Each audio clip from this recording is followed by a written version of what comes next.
Hey, folks, I hope you're having a fantastic day today because I always have a good podcast, I think. So why don't you let me know? Put it in the show notes, give me a call, shoot me off an email, any one of those things to let me know how I'm doing. And also let me know if there's a topic that you want to hear about on a podcast, as well as if you want to be a guest or if you know anybody who might want to be a guest. But today, I have a conversation with Cynthia Girman, and we're going to talk about her book, A Voice from Heaven. Now, this book was authored by herself and her son, Alexander.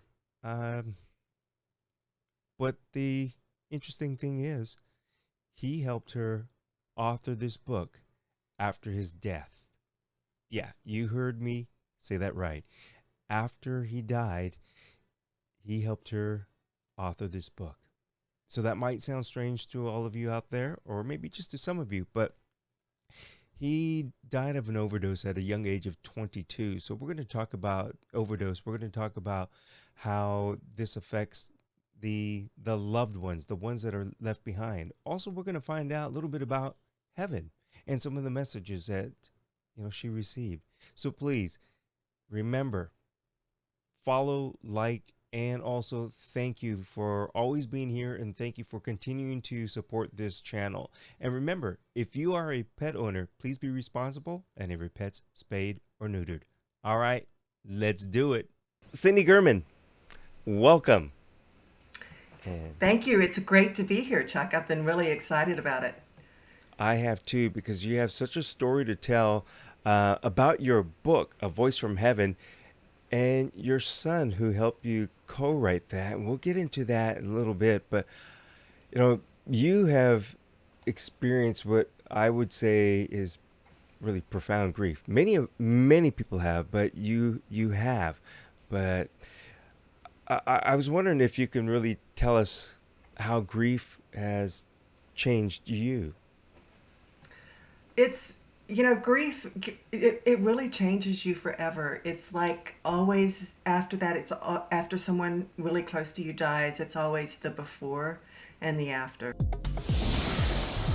What if someone told you that you could learn the secret to happiness or success?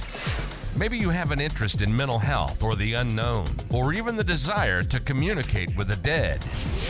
These are the real stories and encounters from the real people. And here's your host, Chuck Tuck.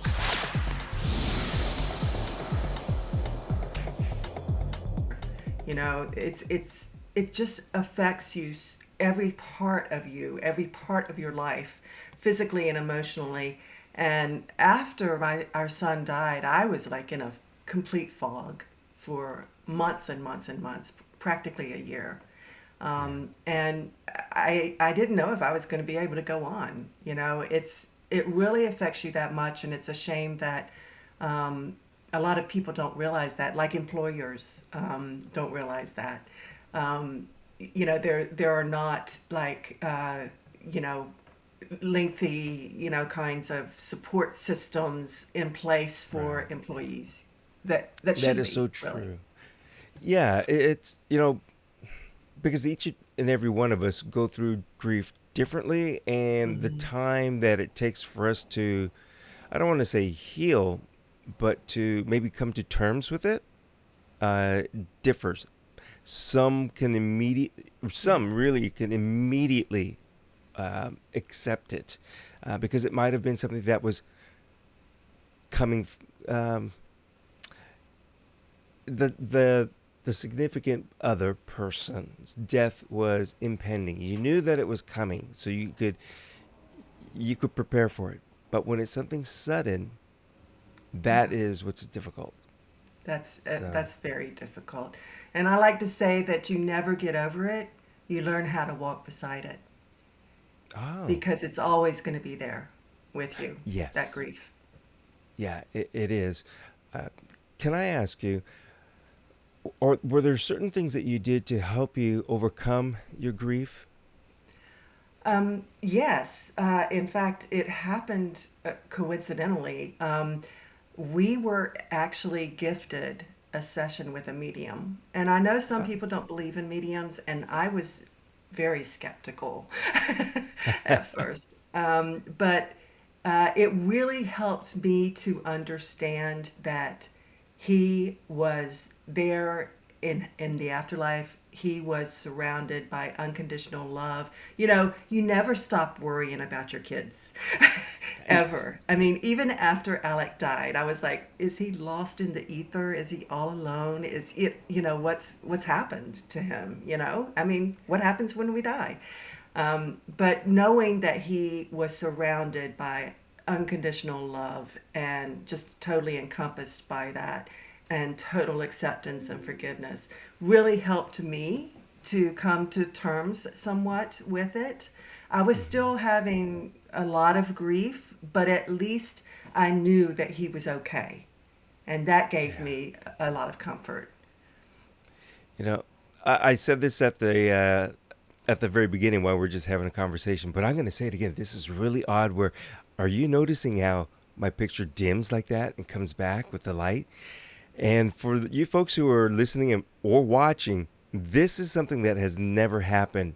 And we're talking about Cindy's son and the afterlife. And, you know, maybe it's a stretch, but maybe there is something that is no joke, that is causing this. So we're He's going to talk always about with your son. me. Right, right.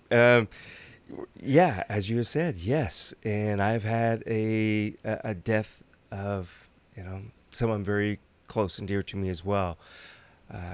But yeah, we're gonna get into that in a little bit. But you know, your son passed away, died from an overdose, right? Of an opioid. Yes, yes. And It was an overdose. It was kratom toxicity.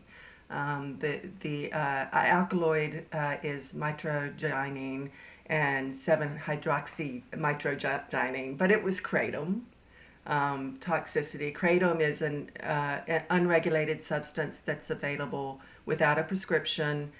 You can get it in convenience stores, gas stations, bars, even online, vape shops, you know, things like that. At low doses, it acts like a stimulant, but at high doses, it acts like an opioid. So it has that sedative kind of effect, and it also has risks at high doses, addictive properties that can occur.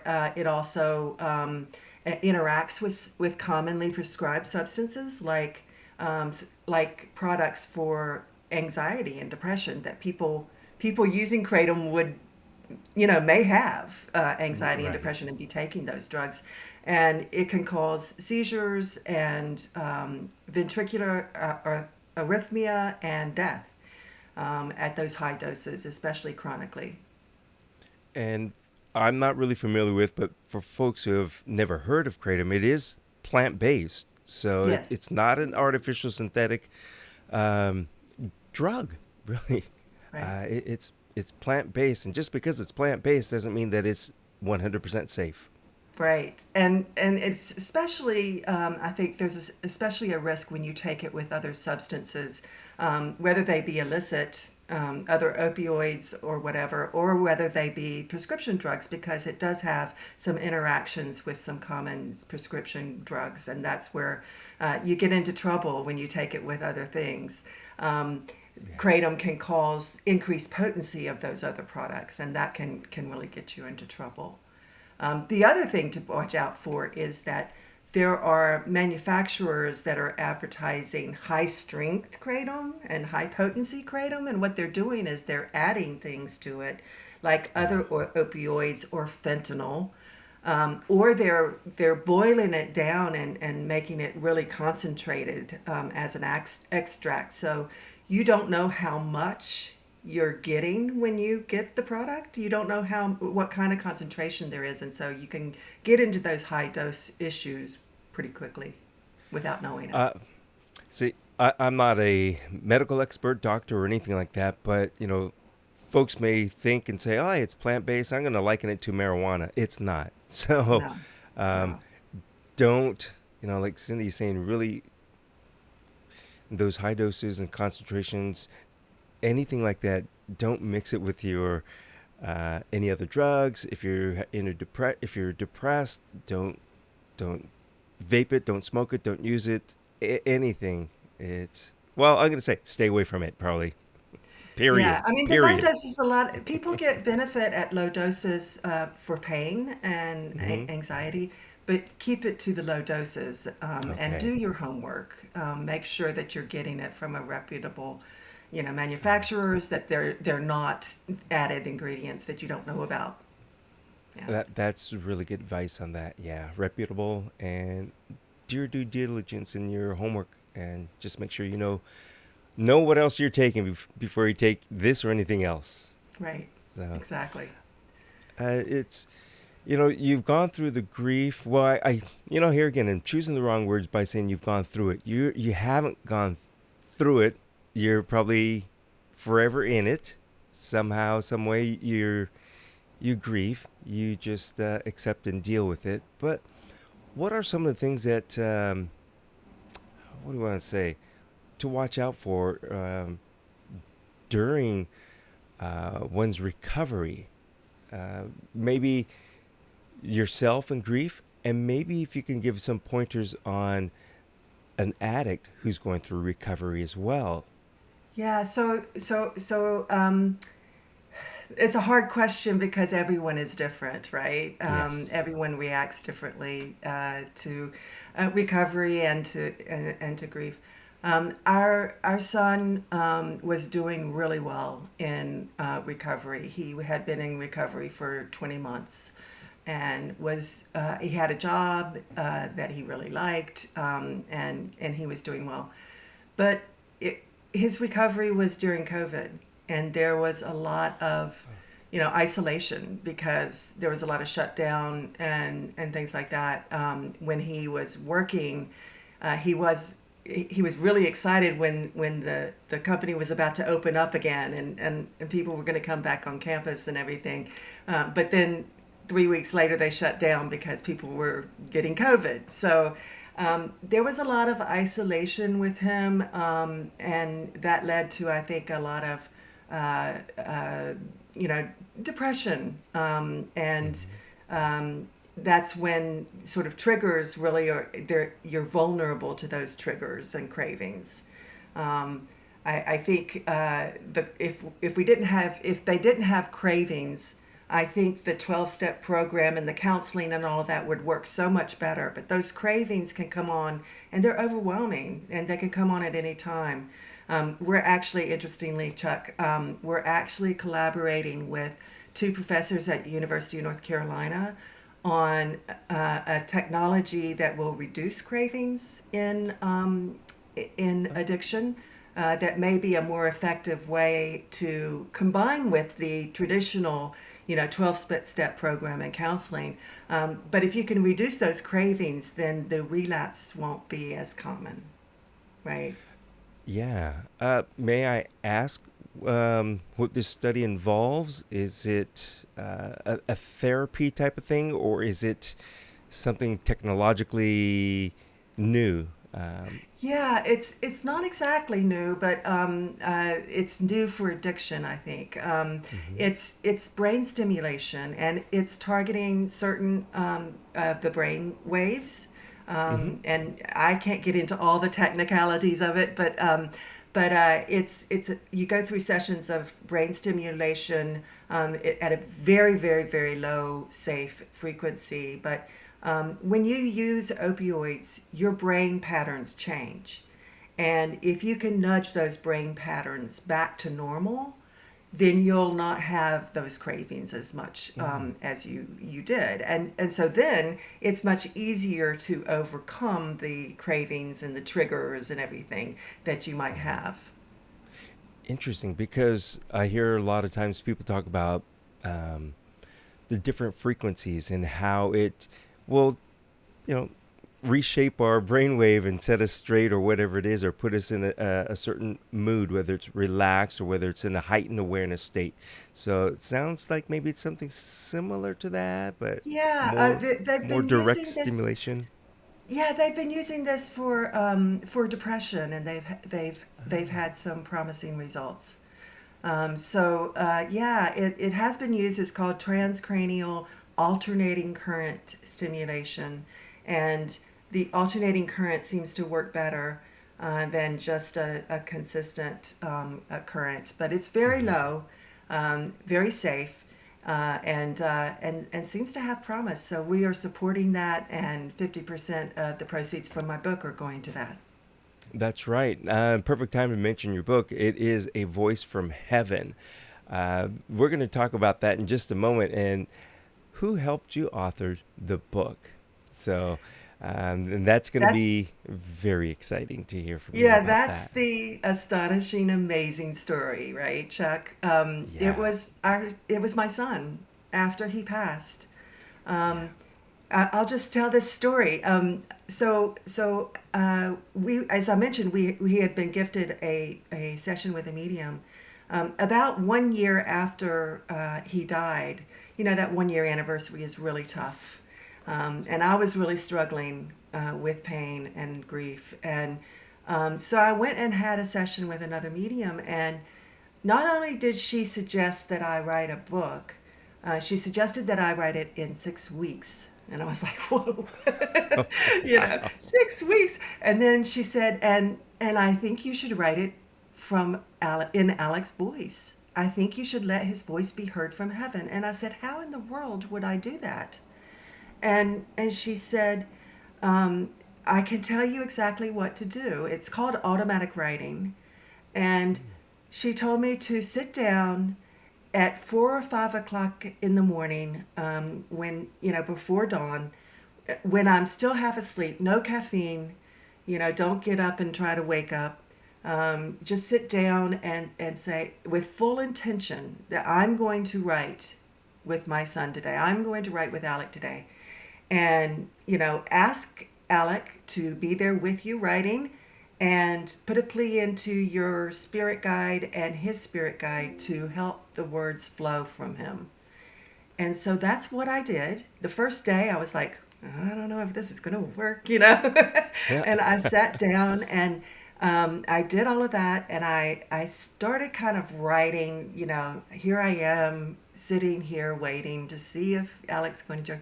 And because I was half asleep, my mind started wandering a little bit, and I started thinking about what was it like when Alec got high? What did he feel like? Why was it so enticing to him? And all of a sudden, it wasn't my thoughts anymore. There were thoughts coming into my head that weren't mine, and it was Alec, and he was explaining to me, what it was like, and then he started explaining his journey step by step after he died into the afterlife, and it was truly, truly astonishing. Well, like we were saying at the very, very beginning, at the top of the hour, your credentials go in line with people who would assume and say, that type of person is not going to believe in this. But you allowed yourself to be open and accepting whatever was coming to you, right? Because Yeah, I think maybe a lot of times, if we are getting those signals, those messages, we block them or we um, ignore them, like junk noise coming in, and rather than yeah, sitting there and listening and understanding what it is and realizing that it is your loved one or someone from the other side actually crossing over to communicate, whether it be in pictures or words. I just yes, think this is amazing how he really opened up to you. And I mean, like you said, through his voice, helped you write yeah, this. And then especially about the steps of getting into heaven and what heaven is like. I yeah. mean, It was totally amazing. As you said, I am a scientist. My mm-hmm, background is in biostatistics and epidemiology, and I was very skeptical about all of this. I had not had any experience whatsoever, no psychic experience whatsoever before. And but I was determined that if it was going to work, that I was going to do it, Yeah. and I wanted to be open to it because I felt like I really wanted to talk to him, Yeah. and I really wanted to know what it was like. And so when he started coming through, I still was like, well, is that really him? Is that really his? Are those thoughts that are popping into my brain really his voice? Is that really his Mm-hmm. voice? Is it really his thoughts? And it took several sessions for me to totally accept that it was him because I thought maybe it's just my inner thoughts, my subconscious saying all of this. But I could tell, as a mom, your son's personality, his sense of humor, and after a few sessions, it really became very clear that it really was Alec. He had a unique personality. He had Asperger's and ADHD. He had a really great sense of humor, but a little off sense of humor, and so it was very recognizable. And yeah, so it really was astonishing. But the things that he shared with me, I describe in the book. I mean, it was this sort of a tunnel kind of effect that he went through at first. There was a bright, bright light at the end of it. But the tunnel, he said, wasn't really a tunnel. It was a swirling of light, of dark, a little darkness with light. And so it was a cylindrical kind of thing that he went through, but it was made of light. And then he went towards the bright light. He was astonished. There was this vastness of the universe, basically, and he was immediately overcome with this love and sense of total acceptance, total forgiveness for everything, total unconditional love. And then he was met by his ancestors and his relatives that have passed. My dad, his grandfather and grandmother on my husband's side, and ancestors. They all surrounded him, totally accepting. So we hear that from NDEs, right? That Mm-hmm. these are the types of stories that we hear from them. But he went way beyond that. He took me through, they led him down a path of like an infinite number of paths. He would have been totally lost if they hadn't been there. They pointed him and guided him to the right path. He went through a light bath that was sort of like a shower of light to help Huh. cleanse him from some of the Okay. pain and hurt and struggles that he had had in his physical life. And Mm-hmm. then he went on to his life review, and that was a very interesting thing. Um, his life review uh, was a review of all the decisions that he ever made in his entire life Wow. and what the impact of those decisions were on other people. So emotionally, he felt how those decisions impacted others. And he also described that every decision that he made, the alternative decision, was also reviewed. And it was a learning. It was a learning from all the decisions that he made or didn't make, or alternative decisions that he could have made, and how that could help him learn as a soul. Because Okay. what he described was our life here on earth in our physical bodies is we are spirits having an experience to help learn how to be more loving and compassionate. And so the learning is all about that. So it was totally amazing, Chuck. I, I was just going to use that word. It is amazing how detailed that he was. Just, I'm going to use the word talking to you. Um, Hmm. and the other thing, once again, is, you know, if if a loved one passes away and something like this happens to you, you're feeling something, you're hearing not crazy voices, like run or anything like that. But if you hear these things or if you feel these things, let yourself be open to it, because it could be that person reaching out to you. Yeah. I want to ask you, eh, how long after Alec died that this happened, that you went through this? It was about a year and 3 weeks. I remember it very well because I remember the date. It was just after his anniversary, the anniversary of his first, the first anniversary of his death. And I had that medium session on a Wednesday, and I sat down on Saturday morning to start trying to write with him. And then I did it every morning. And I'm not a morning person.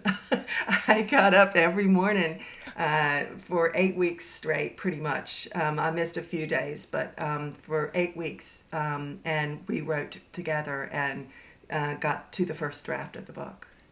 Like you said earlier, that the first anniversary is usually that one that really hits you hard. But I also want folks to know that, this could take a year before somebody reaches out, before your loved one reaches out, or before you accept that noise, that signal, that whatever it is that's coming to you. It could have been saying, "Mom, Mom," the whole time, and you're just like, But be open to it. Yeah, he explained to me. I mean, you're spot on, Chuck. He explained to me that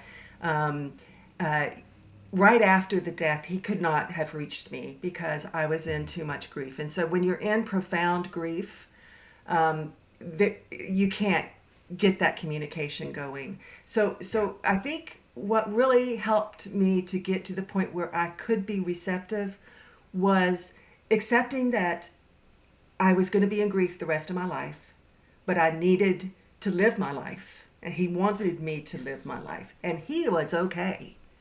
He was fine. He was thriving in the afterlife. He's happy and in bliss. So it's me that misses him, and I'm always going to miss him. But I still need to get on with my life. And I'm not saying to push the grief back and repress it.